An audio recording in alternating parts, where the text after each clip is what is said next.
ഇന്ന് ചീരച്ചേമ്പ് പറിക്കല. ചീരച്ചേമ്പ് വിളവെടുപ്പ്. അത് വേഗം വിളവെടുത്തില്ലെങ്കിൽ വേറെ ഉണ്ടാവാൻ പ്രയാസ. ഇത് അടിപൊളി ചീരച്ചേമ്പ. ഇതുണ്ടെങ്കിൽ തന്നെ നമുക്ക് ധാരാളം പൊട്ടി പൊട്ടി പൊട്ടി ഉണ്ടാവും. ഇതിന് വിത്തൊന്നും ഉണ്ടാവില്ല. ഇതിന് തണ്ടു ഇലയും ഇട്ട് കറി വെക്കല് വേണം. എല്ലാരും ഓരോ ചീരച്ചേമ്പൊക്കെ ഉണ്ടാക്കുന്നത് നല്ലതാ. എന്നാല് കറിക്ക് പ്രയാസമല്ല. അടിപൊളിയായിട്ടുണ്ടായിട്ടുണ്ട്. പിന്നെ സൂര്യപ്രകാശം ഉണ്ടെങ്കിൽ നന്നായിട്ടുണ്ടാവും. അല്ലെങ്കിൽ ആവശ്യത്തിന് നമ്മളാവശ്യത്തിനുണ്ട്. ഉഷാറിലുണ്ടായിന്നറിയോ ചീരച്ചേമ്പ്?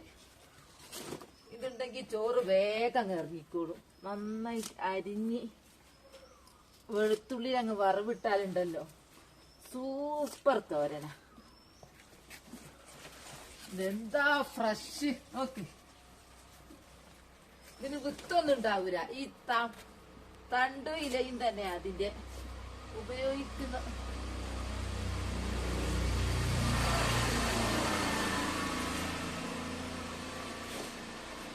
ഫുള്ളൊന്നും പറിക്കുന്നില്ല, കാരണം ആവശ്യത്തിന് മതിയല്ലോ. ഫ്രഷ് നമുക്കിങ്ങനെ ആവശ്യം വരുമ്പോ പറിച്ചെടുക്കാം. ഇങ്ങനെ ഇങ്ങനെ വിളവെടുത്താൽ മാത്രമേ ഇത് ഉണ്ടാവൂ. പൊട്ടി പൊട്ടി മുളച്ച് അതാ നമ്മള് വീണ്ടും നടല്.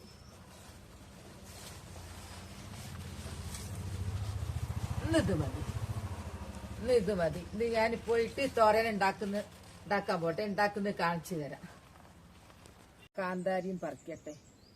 നമ്മൾ തന്നെ ഓരോ നട്ട് പിടിപ്പിച്ചാല് ആവശ്യം വരുമ്പോ ഇങ്ങനെ പറിച്ചാ മതി. നല്ലത് കഴിക്കാലോ. ഫ്രിഡ്ജ് ഇങ്ങനെ അടച്ചും തുറന്നും അടച്ചും നിൽക്കണ്ട. ആവശ്യത്തിനുള്ള കാന്താരി അങ്ങ് പറിച്ചെടുത്താല് ഇത് ചീരച്ചേമ്പിന് ഫസ്റ്റായി. വെള്ള കാന്താരി ഒന്നിച്ചങ്ങ് വേവിച്ച് ചീരച്ചേമ്പ് നന്നാക്കാൻ പോവാ.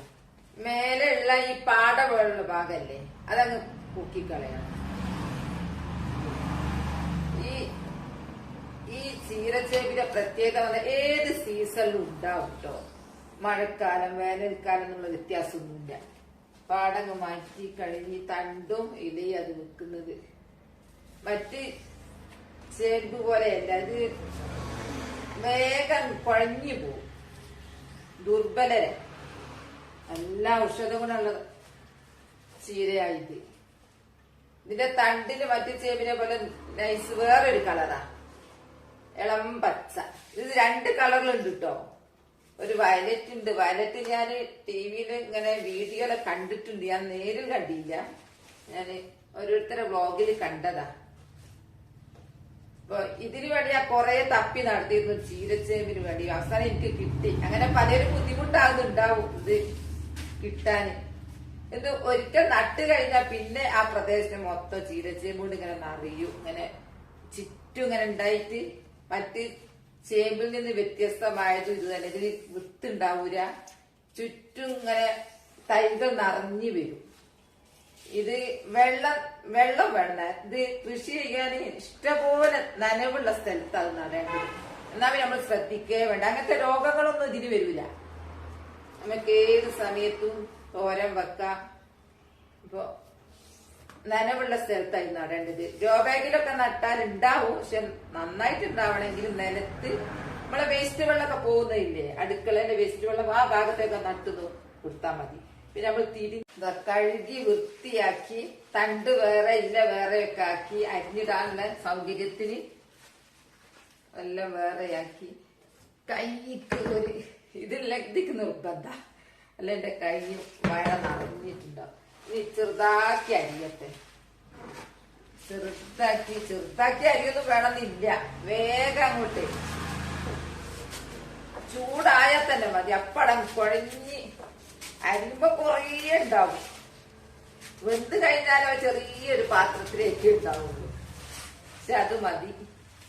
ഇതിന്റെ പ്രത്യേകത എന്ന് പറഞ്ഞാല് ഷുഗർ രോഗികളും പ്രഷർ രോഗികൾക്കും ഒക്കെ അത് കഴിക്കാം. ഞാൻ അതുകൊണ്ടപ്പൊ അത് കാര്യമായിട്ട് നട്ടുപിടിപ്പിച്ചത്. പേടിക്കണ്ടല്ലോ, നല്ല ഔഷധ ഗുണമുള്ളതാണ്. പിന്നെ ചോറ് കഴിക്ക് വേഗം ഇറങ്ങിക്കോളൂ. തണ്ട് എടുക്ക. തണ്ട് ഇത് ആകെ പറിച്ച് കുറഞ്ഞ സമയമില്ലായുള്ളൂ. അതിന് കുഴഞ്ഞു പോയി. കുഴഞ്ഞ രൂപത്തിലായി പോയി. വലിയൊരു പാത്രം എടുത്തത് അരിഞ്ഞിടാന്. കഴുകാണെങ്കിലും അരിയണെങ്കിലൊക്കെ വലിയ പാത്രം വേണം. അടുപ്പത്ത് വെക്കാൻ ചെറിയ പാത്രം മതി. ഇതങ്ങ് അമർത്തി വെച്ചാൽ പിന്നെ ഒന്ന് തള വന്നാലോ ഇതങ്ങ് കുഴഞ്ഞു പോകും. ഇതിന്റെ പാട മാറ്റി കഴുകി വൃത്തിയാക്കിയിട്ട് എന്തെങ്കിലുമൊക്കെ പുഴോ എന്തെങ്കിലും ജീവികൾ ഇതിന് പറ്റി പിടിച്ചിട്ടോ എന്നൊക്കെ നല്ലോ നോക്കണം. ഇത് നനവുള്ള സ്ഥലത്ത് നിന്ന് പറിച്ചെടുക്കുന്നതാണല്ലോ. ഇതാ മൺപാത്രത്തിലേക്ക് ഇട്ടു. ഇനി നമുക്ക് അടുപ്പത്ത് വെക്കാം. ഞാൻ അടുപ്പത്ത് വെക്കട്ടെ. അടുപ്പത്ത് വെച്ചു. ആവശ്യത്തിന് ഉപ്പ്, മഞ്ഞൾ എല്ലാരും ഇടുന്നില്ല പോലും. ഞാൻ മഞ്ഞൾ ഇടുന്നുണ്ട്. പിന്നെ കാന്താരി ഇങ്ങനെ തന്നെ അങ്ങ് ഇടാം.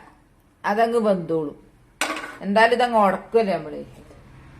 എല്ലാം വേവാൻ ഇതിൽ വെള്ളം ഉള്ളതാണ്. എന്നാലും കുറച്ച് വെള്ളം ഒഴിക്കണം നല്ലൊന്ന് വേവാന്. നോക്കി തുടക്കത്തിൽ എത്ര ഉണ്ടായിരുന്നു. ഒരു തളങ്ങ് തളിച്ച് നോക്കുമ്പോ കുഴഞ്ഞു പോയിതാ. കുറച്ചായിട്ട് വെന്തില്ല. ഇനിയും കുറച്ചും കൂടെ ഉണ്ട് വേവാന്. അന്നത്തേക്ക് പാത്രത്തിന്റെ അടിയിലെത്തിയിട്ടുണ്ട്. ചീരച്ചേമ്പ് വന്ന് നമ്മളിത് വെളുത്തുള്ളിലാ വറവിടുന്നത്. ചിലവരിതില് തേങ്ങയൊക്കെ ഒതുക്കി ഇതെന്ന് കേട്ടിട്ടുണ്ട്. പക്ഷെ ഞാൻ ഇത് വേവിച്ച് കഴിഞ്ഞതിന് ശേഷം വെളുത്തുള്ളി അങ്ങ് വറവിടല. അതാ ടേസ്റ്റ്. വെളുത്തുള്ളിന്റെ ആ സ്മെല്ലും പൊടി വരുമ്പോ. ഇത് മതി ചോറിന്. വേറൊന്നും വേണമെന്നില്ല. ചെറിയൊരു മീൻ പൊട്ട് ചോന്നോട്ടെ. എന്താ എന്റെ സൂപ്പറായി.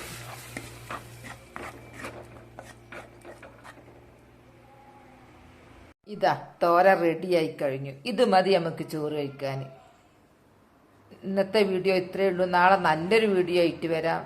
വീഡിയോ ഇഷ്ടപ്പെട്ടാൽ ലൈക്കും സബും തന്നെ സപ്പോർട്ട് ചെയ്യണേ. Bye bye.